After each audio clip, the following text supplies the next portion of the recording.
નમસ્કાર ગુજરાત, સ્વાગત છે આપનું ફરી એકવાર આજના તાજા હવામાન સમાચારની અંદર।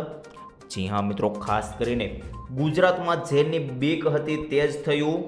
ખાસ કરીને મિત્રો ચોમાસું જે છે તે લેટ પડશે તેવું છે તે હવામાન નિષ્ણાતો દ્વારા અને હવામાન ખાતા દ્વારા જે કહેવામાં આવ્યું છે, કારણ કે મિત્રો મહારાષ્ટ્રથી જે ચોમાસું છે તે ખૂબ જ ઓછી ઝડપે આગળ વધી રહ્યું છે અને વધારે જે છે તે ખાસ કરીને બંગાળની ખાડી સાઈડ આગળ વધી રહ્યું છે, જેને લઈને ચોમાસું જે છે તે લેટ પડશે તેવું લાગી રહ્યું છે। મિત્રો ખાસ કરીને ચોમાસું મોડું થવાની પૂરેપૂરી શક્યતાઓ પણ આંબાલાલ પટેલ દ્વારા પણ વ્યક્ત કરી દેવામાં આવી છે। આંબાલાલ પટેલે પણ નવી તારીખો જે છે તે જાહેર કરી દીધી છે, જેને લઈને મિત્રો ચોમાસાના પહેલા રાઉન્ડને લઈને પણ જે તારીખો હતી તે તારીખોમાં પણ મોટા ફેરફાર થઈ ગયા છે, જેને લઈને મિત્રો હું તમામ તારીખો તમને જણાવવાનો છું। પરંતુ મિત્રો ગુજરાતમાં પ્રી મોન્સૂન વરસાદ તો શરૂ જ રહેવાનો છે તેવું પણ જણાવી દીધું છે। ભલે ચોમાસું મોડું થાય, ચોમાસું નબળું પડ્યું, પરંતુ ગુજરાતના ઘણા દક્ષિણીય વિસ્તારો છે, ખાસ કરીને સુરત, વલસાડ, નવસારી, વાપી લાગુ વિસ્તારો, તેમાં પ્રી મોન્સૂન એક્ટિવિટીના કારણે વરસાદ જે છે તે શરૂ રહેવાના છે તેવી પણ શક્યતા વ્યક્ત કરવામાં આવી છે। જેને લઈને મિત્રો જોઈએ તો 11 તારીખના રોજ વહેલી સવારે પણ સુરત, નવસારી, વ્યારા, વલસાડ, વાપી લાગુ વિસ્તારોમાં વરસાદના ઝાપટા જોવા મળ્યા હતા। ઘણા એવા સેન્ટરો હતા જેમાં સવારે ઝાપટા જોવા મળ્યા હતા। આમ જોઈએ તો મિત્રો ખાસ કરીને 11, 12, 13, 14, 15 તારીખના રોજ ખાસ કરીને મિત્રો ગુજરાતમાં છૂટાછવાયા વરસાદ પડવાના છે, પરંતુ આ બધા વરસાદો પ્રી મોન્સૂન વરસાદ છે તેવું ગણાવી શકાય। પાકા પાયે જે ચોમાસું છે તે મિત્રો અત્યારે લેટ જોવા મળશે તેવું કહેવામાં આવી રહ્યું છે। કોઈ ઘાતક વરસાદ જોવા મળવાનો નથી, એટલે કે મિત્રો આ બધા જે વરસાદો છે તે 1 ઇંચથી પણ ઓછા વરસાદો પડશે તેવું કહેવામાં આવી રહ્યું છે। અને મિત્રો મોટા પાયે જે વરસાદ છે, ચોમાસાનો વરસાદ હોય તે હવે ખેંચાઈ શકે છે, કારણ કે મિત્રો તે સિસ્ટમ છે તે બંગાળની ખાડી સાઈડ આગળ વધી ગઈ છે, જેને કારણે ચોમાસું જે છે તે લેટ પડી શકે છે। અને મિત્રો અરબી સમુદ્રમાં ચોમાસું જે છે તે નબળું પડ્યું છે અને ખાસ કરીને બંગાળની ખાડીમાં ચોમાસું જે છે તે સૌથી વધારે જે છે ત્યાં સિસ્ટમો પહોંચી ગઈ છે, જેને લઈને ચોમાસું નબળું પડી શકે છે। તો મિત્રો હવે ખાસ કરીને કોઈ ટાઈમ બગાડ્યા વગર આપણી ચેનલ પર તમે સૌથી પહેલાં નવા હોય તો ચેનલને સબસ્ક્રાઈબ કરી દેજો, કારણ કે મિત્રો આપણી ચેનલ પર ચોમાસાને લગતા, વરસાદને લગતા દરરોજ આપણે આખા ચોમાસા કાળ દરમિયાન વિડીયોઝ મૂકવાના છીએ, જેને લઈને તમને તમામ તાજા સમાચાર ડેઈલી મળતા રહેશે। તો મિત્રો સૌથી પહેલાં આપણે એક લિસ્ટ બનાવી લઈએ કે આજના વિડીયોની અંદર શું શું આપણે જાણવાના છીએ। તો સૌથી પહેલાં તો મિત્રો વરસાદ સિસ્ટમને લઈને જાણવાના છીએ, ક્યાં વરસાદ સિસ્ટમ પહોંચી છે, ક્યાંથી ક્યાં જવાની છે, તે તમામ બાબતે આ વિડીયોની અંદર જાણીશું। ત્યારબાદ મિત્રો બીજા નંબરે અંબાલાલ પટેલની આગાહી વિશે ખાસ કરીને આપણે જાણવાનું છે, અંબાલાલ પટેલે શું જણાવ્યું છે। ત્યારબાદ મિત્રો વરસાદ જે છે તે પહેલા રાઉન્ડમાં કયા કયા વિસ્તારોમાં પડશે તે ગામના નામ સાથે જાણવાના છે। અને ત્યારબાદ મિત્રો તાપમાન અને ગરમીને લઈને ખાસ કરીને જે છે કાળઝાળ ગરમી અત્યારે પડી રહી છે, તો ગરમીને લઈને પણ અપડેટ જે છે તે જાણવાની છે।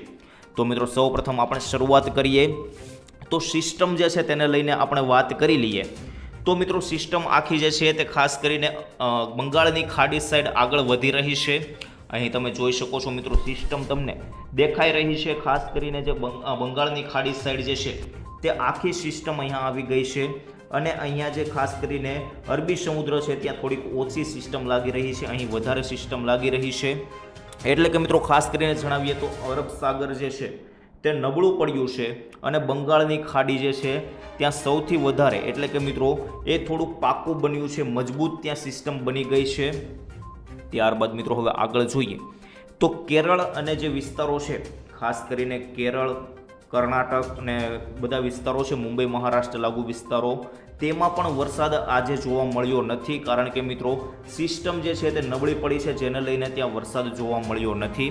પરંતુ મિત્રો ખાસ કરીને અહીં તમે જોઈ શકો છો આ ચમકેલા જે ભાગ છે તે વરસાદની સિસ્ટમ છે। અહીં તમે જોઈ શકો છો મિત્રો આ જે છે તે સમગ્ર સિસ્ટમ છે તે સિસ્ટમ મજબૂત બની ગઈ છે અહીં બંગાળની ખાડી પાસે, જેને લઈને અહીંયાના જે વિસ્તારો છે આંધ્રપ્રદેશ, તેલંગાણા અને ખાસ કરીને ઝારખંડ લાગુ વિસ્તારો છે તે વિસ્તારોમાં વરસાદ જે છે તે સૌથી વધારે આગળ વધશે અને ત્યાં સૌથી વધારે વરસાદ જોવા મળશે. એટલે કે મિત્રો ખાસ કરીને અહીંયા જ્યાં ચોમાસું પહોંચી ગયું હતું કેરળ કર્ણાટક લાગુ વિસ્તારોમાં ત્યાં પણ વરસાદ નહીં જોવા મળે, કારણ કે મિત્રો અહીંયાની જે સિસ્ટમ છે તે નબળી પડી ગઈ છે અને અહીંયાની સિસ્ટમ જે છે તે પાકી બની ગઈ છે, જેને લઈને જે બંગાળની ખાડી છે ત્યાં વધારે જે છે તે વરસાદ જોવા મળશે. એટલે કે મિત્રો જેને લઈને જે ચોમાસું છે તે દર વર્ષે આ જ પેટર્ન ફોલો કરે છે. દર વર્ષે મહારાષ્ટ્ર સુધી ચોમાસું પહોંચી જાય છે, પરંતુ મિત્રો ત્યારબાદ ચોમાસું જે છે તે ધીમું પડે છે અને ખાસ કરીને ત્યાંથી આપણે વાર લાગે છે ગુજરાત સુધી પહોંચતા. તો મિત્રો આ વર્ષે પણ ચોમાસું જે છે તે માત્ર 250 કિલોમીટર જ દૂર છે, પરંતુ મિત્રો એમ જોઈએ તો 2-3 દિવસમાં ગુજરાત પહોંચી જવું જોઈએ, પરંતુ આ સિસ્ટમને લઈને લેટ થશે. એટલે કે મિત્રો અંબાલાલ પટેલે પણ એવું કહ્યું છે કે 18 તારીખની આસપાસ ચોમાસું જે છે તે ગુજરાતમાં પહોંચશે તેવું અંબાલાલ પટેલે જણાવ્યું છે. અને મિત્રો અમે પણ અમારા અનુભવ મુજબ એવું જણાવીએ છીએ કે 18 થી 28 તારીખ જે છે તે જ પહેલો રાઉન્ડ રહેશે, અંબાલાલ પટેલે જણાવ્યું તેમ. કારણ કે મિત્રો સિસ્ટમ જે છે તે સમગ્ર બંગાળની ખાડી તરફ ખેંચાઈ ગઈ છે, તો ગુજરાત તરફ આવવામાં બહુ વાર લાગશે. વરસાદ પડી શકે છે, પરંતુ મિત્રો તે પ્રી મોન્સૂન એક્ટિવિટીના વરસાદ પડશે તેવું અમે જણાવીએ છીએ. મિત્રો આ અમે અનુભવના આધારે જણાવતા હોઈએ છીએ, કોઈ પાકી માહિતી હોતી નથી. તો મિત્રો ખાસ કરીને જે હવામાન વિભાગ જણાવતા હોય છે તે જ સાચું હોય છે, એટલે કે મિત્રો એના આધારે જ અમે પણ માહિતી આપતા હોઈએ છીએ. તો મિત્રો હવે વાત કરી લઈએ તો 18 થી 28ની અંબાલાલ પટેલે પણ આગાહી આપી છે, તેમાં વરસાદ ભૂકા કાઢશે. સારો એવો વરસાદ જે છે તે સમગ્ર ભારતની અંદર અને ગુજરાતની અંદર જોવા મળશે. આ 10 દિવસનો જે છે તે સાર્વત્રિક રાઉન્ડ જોવા મળશે તેવું અંબાલાલ પટેલે જણાવી દીધું છે. ત્યારબાદ મિત્રો હવે આપણે વાત કરી લઈએ તો કયા વિસ્તારોમાં કેટલો વરસાદ પડશે તેને લઈને વાત કરીએ. તો મિત્રો હવે સૌપ્રથમ આપણે વાત કરી લઈએ 11 તારીખે. મિત્રો આજે સાંજે પણ તમે જોઈ શકો છો, ખાસ કરીને અહીં વિસ્તારો જે આવેલા છે ઉત્તર ગુજરાતના વિસ્તારો જે છે ત્યાં વરસાદ પડશે તેવું લાગી રહ્યું છે. ખાસ કરીને મિત્રો ઉત્તર ગુજરાતના જે વિસ્તારો છે તેમાં વરસાદ પડશે તેવું અહીં જોવા મળી રહ્યું છે, અહીં તમે જોઈ શકો છો. ત્યારબાદ મિત્રો હવે વાત કરી લઈએ આપણે ખાસ કરીને 12 અને 13 તારીખે જોઈએ તો મિત્રો 13 તારીખે પણ ખાસ કરીને 4 વાગ્યા આસપાસ તમે જુઓ તો ગુજરાતની અંદર ખાસ કરીને જે છે વરસાદ તે દેખાઈ રહ્યો છે અમુક જગ્યાએ. મિત્રો ખાસ કરીને દક્ષિણીય વિભાગ છે ત્યાં સુરત વલસાડ લાગુ વિસ્તારો છે ત્યાં વરસાદ જોવા મળશે. ત્યારબાદ મિત્રો આપણે ઉપર જોઈએ તો મધ્ય ગુજરાતમાં અમદાવાદ ખેડા લાગુ વિસ્તારો છે, ખાસ કરીને અમદાવાદ, ત્યારબાદ કલોલ, બાયડ, નડિયાદ, ગોધરા, લુણાવાડા આ વિસ્તારોમાં પણ છૂટાછવાયા ઝાપટા જે છે તે જોવા મળી શકે તેવી આગાહી વ્યક્ત કરવામાં આવી છે. ત્યારબાદ મિત્રો આપણે વાત કરી લઈએ ઉત્તર ગુજરાત જે આવેલું છે મહેસાણા, ઈડર, પાટણ, રાધનપુર આ વિસ્તારોમાં પણ છૂટાછવાયા ઝાપટા જે છે તે જોવા મળી શકે. ત્યારબાદ મિત્રો હવે આપણે વાત કરી લઈએ તો ખાસ કરીને 14 તારીખે પણ 5 વાગ્યા આસપાસ મિત્રો ખૂબ સારો એવો વરસાદ વીજળીના કડાકા ભડાકા સાથે વરસાદ જે છે તે જોવા મળી રહ્યો છે. તો મિત્રો 14 તારીખે ખાસ કરીને દક્ષિણ ગુજરાતના જે વિસ્તારો આવેલા છે જેમાં ખાસ કરીને મિત્રો અહીં સુરત લાગુ વિસ્તારો, સુરત, નવસારી, બારડોલી, વ્યારા અને મિત્રો નીચે જોઈએ તો ખાસ કરીને વલસાડ લાગુ વિસ્તારો છે, વલસાડ, ચીખલી, આહવા, ડાંગ, સાપુતારા આ બધા વિસ્તારોમાં પણ ઝાપટા જે છે તે થોડા ઘણા જોવા મળી શકે. ત્યારબાદ અહીં મિત્રો ભરૂચ લાગુ વિસ્તારો, વડોદરા લાગુ વિસ્તારોમાં પણ અહીં તમે જોઈ શકો છો ભરૂચ, રાજપીપળા, ડેડિયાપાડા, વડોદરા, અંકલેશ્વર આ બધા વિસ્તારોમાં વરસાદ જે છે તે જોવા મળી શકે વીજળીના કડાકા ભડાકા સાથે. પરંતુ મિત્રો આ વરસાદ જે છે પ્રી મોન્સૂન એક્ટિવિટીના લીધે પ્રી મોન્સૂન વરસાદ છે તેવું તમારે જાણવાનું રહેશે, કારણ કે પાકા પાયે જે વરસાદ છે તે 18 થી 28ની વચ્ચે આવશે તેવી માહિતી જે છે તે જણાવવામાં આવી છે. ત્યારબાદ મિત્રો મધ્ય ગુજરાતમાં પણ તમે જોઈ શકો છો અમદાવાદ, કલોલ, વિરમગામ, બાયડ, નડિયાદ, લુણાવાડા, ગોધરા, મોડાસા આટલા વિસ્તારો જે છે તેમાં વરસાદ જોવા મળશે. ત્યારબાદ ઉત્તર ગુજરાત સાઈડ જોઈએ તો મિત્રો ઈડર લાગુ વિસ્તારો જે છે ખાસ કરીને અહીં ઈડર, મહેસાણા લાગુ વિસ્તારો તેમાં વરસાદ જે છે તે ઝાપટા જોવા મળી શકે. ત્યારબાદ મિત્રો કચ્છમાં જોઈએ તો મિત્રો ખાસ કરીને દરિયાકાંઠાના વિસ્તારો જે છે ખાસ કરીને માંડવી લાગુ વિસ્તારો, મુન્દ્રા લાગુ વિસ્તારો તેમાં થોડો ઘણો વરસાદ જોવા મળી શકે. ત્યારબાદ મિત્રો સૌરાષ્ટ્રમાં વાત કરી લઈએ તો સૌરાષ્ટ્રમાં દરિયાકાંઠાના વિસ્તારો છે, ખાસ કરીને અહીંયા મિત્રો દ્વારકા, પોરબંદર, ત્યારબાદ મિત્રો આ સાઈડ જોઈએ તો માધવપુર, વેરાવળ, કોડીનાર, આ બધા વિસ્તારો જે છે તેમાં વરસાદ જોવા મળી શકે, કારણ કે મિત્રો દરિયાકાંઠાનો વિસ્તાર છે તો ત્યાં જે વરસાદ હોય છે તે આવતો હોય છે, દરિયાના પવનો આવતા હોય છે, જેને લઈને ત્યાં વરસાદ જોવા મળી શકે. ત્યારબાદ મિત્રો હવે આપણે આગળ વાત કરીએ તો ખાસ કરીને સૌરાષ્ટ્રના કેટલાક અહીં ભાગો આવેલા છે ભાવનગર જિલ્લાના.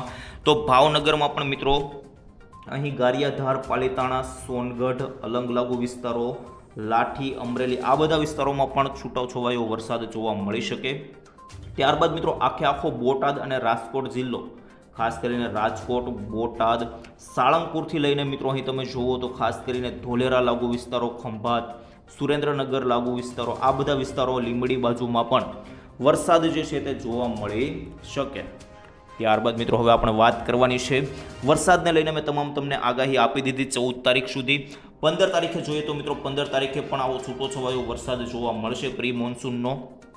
ત્યારબાદ મિત્રો હવે આપણે વાત કરી લઈએ ગરમીને લઈને. તો મિત્રો ખાસ કરીને ટેમ્પરેચર પણ સૌથી વધારે જોવા મળી રહ્યું છે. આજે વાત કરીએ તો મિત્રો આજે બપોરે ખાસ કરીને સૌથી હાઈએસ્ટ એટલે કે મિત્રો અમદાવાદમાં 41, રાજકોટ 40, ઓખામાં પણ 31, આ બધા વિસ્તારોમાં મિત્રો જે તાપમાન છે તે વધારે જોવા મળ્યું હતું. દક્ષિણ ગુજરાતમાં 35 જોવા મળ્યું હતું. અને મિત્રો આવતીકાલે વાત કરીએ તો આવતીકાલે પણ ટેમ્પરેચર વધારે રહેવાનું છે. અહીં તમે જોઈ શકો છો મિત્રો રાજકોટ 40, અમદાવાદ 41, રાપર 41, આ બધા વિસ્તારોમાં ટેમ્પરેચર 12 તારીખે પણ હાઈ છે. ત્યારબાદ 13 તારીખે જાણી લઈએ તો મિત્રો 13 તારીખે થોડું ઘણું ઓછું થયું છે, કારણ કે દક્ષિણ ગુજરાતમાં 36. ત્યારબાદ મિત્રો ઉપર જોઈએ તો અમદાવાદ લાગુ વિસ્તારોમાં 40 થયું છે, રાજકોટ 40, રાપર 40, આ બધા વિસ્તારોમાં થોડું ઘણું ટેમ્પરેચર હવે ઓછું થતું જોવા મળે છે. મિત્રો 14 તારીખે પણ જોઈએ તો 40, 39 ને 36 એવું જોવા મળી રહ્યું છે. પરંતુ મિત્રો 15 તારીખે જોઈએ તો હવે અમદાવાદ, રાજકોટમાં ઓછું થયું છે, 39 જોવા મળ્યું છે. તો મિત્રો હવે ધીમે ધીમે જે છે ટેમ્પરેચર 15 તારીખ પછી ઓછું થશે તેવું લાગી રહ્યું છે, અને ત્યાર પછી જ વરસાદ જે છે તે આવી શકે છે. તો મિત્રો આ તમામ બાબત મેં તમને જણાવી દીધી ગરમીને લઈને પણ. પરંતુ મિત્રો હવે હવામાન વિભાગના થોડાક એલર્ટ જે છે તે જાહેર કરવામાં આવ્યા છે, તેને લઈને વાત કરી લઈએ. તો મિત્રો સૌથી પહેલાં આપણી સામે જે નકશો સામે આવ્યો છે તે નકશામાં તમે અહીં જોઈ શકો છો વરસાદ જે છે તે ગુજરાતની અંદર 15 થી 20 તારીખની વચ્ચે એન્ટ્રી થશે તેવું પણ હવામાન વિભાગે જણાવી દીધું છે. અહીં મિત્રો તમે જોઈ શકો છો 15 તારીખે આ જે છે તે દેખાઈ રહ્યું છે 15 થી 20ની વચ્ચે દક્ષિણ ગુજરાતમાં વચ્ચે આવી રહ્યું છે. ત્યાર પછી મિત્રો સમગ્ર ગુજરાતની અંદર એન્ટ્રી થઈ જશે. તો મિત્રો આ પણ માહિતી મળી ગઈ. હવે મિત્રો આપણે અમુક એલર્ટો જાહેર કરવામાં આવ્યા છે. તો મિત્રો સૌથી પહેલાં વાત કરીએ તો 11 તારીખે કયા કયા વિસ્તારોમાં વરસાદ પડશે તે જણાવી દઉં. તો મિત્રો 11 તારીખે સુરત, નવસારી, તાપી, વલસાડ, ડાંગ લાગુ વિસ્તારો જે છે તેમાં વરસાદ જોવા મળી શકે. ત્યારબાદ 12 તારીખે જોઈએ તો મિત્રો ખાસ કરીને 12 તારીખે પણ મિત્રો તે જ વરસાદ વિસ્તારોમાં વલસાડ જોવા મળશે. ત્યારબાદ મિત્રો 13 તારીખે જોઈએ તો મિત્રો અહીં તમને જિલ્લા વધતા જોવા મળી રહ્યા છે, જેમાં મિત્રો છોટાઉદેપુર, નર્મદા, સુરત, નવસારી, તાપી, વલસાડ અને ડાંગ વિસ્તારો જે છે તેમાં વરસાદ જોવા મળશે. ત્યારબાદ મિત્રો આપણે વાત કરીએ 14 તારીખે સૌથી વધારે જે છે તે જિલ્લા જોવા મળ્યા છે, જેમાં મહીસાગર, પંચમહાલ, દાહોદ, છોટાઉદેપુર, વડોદરા, ભરૂચ, નર્મદા, સુરત, ડાંગ, તાપી, નવસારી, ભાવનગર, અહીંયા મિત્રો ગીર સોમનાથ ને અમરેલી, આટલા વિસ્તારો જે છે તેમાં વરસાદ જોવા મળશે. ત્યારબાદ મિત્રો ખાસ કરીને 15 તારીખે પણ ખાસ કરીને જુઓ તો ત્યારે પણ એટલા જ વિસ્તારો જે છે તેમાં વરસાદ જોવા મળશે. તો મિત્રો આ તમામ સમાચાર મેં તમને આપી દીધા કામના, અને મિત્રો આવનારા સમાચાર જાણીશું આવનારા વિડીયોની અંદર. ત્યાં સુધી મિત્રો આપણી ચેનલ સાથે જોડાયેલા રહેજો. આપણી ચેનલને હજુ સુધી સબસ્ક્રાઇબ નથી કરી તો ચેનલને પણ સબસ્ક્રાઇબ કરી લેજો. ત્યાં સુધી મિત્રો મને રજા આપશો. ધન્યવાદ. જય શ્રી કૃષ્ણ, જય માતાજી, જય હિન્દ, જય ભારત.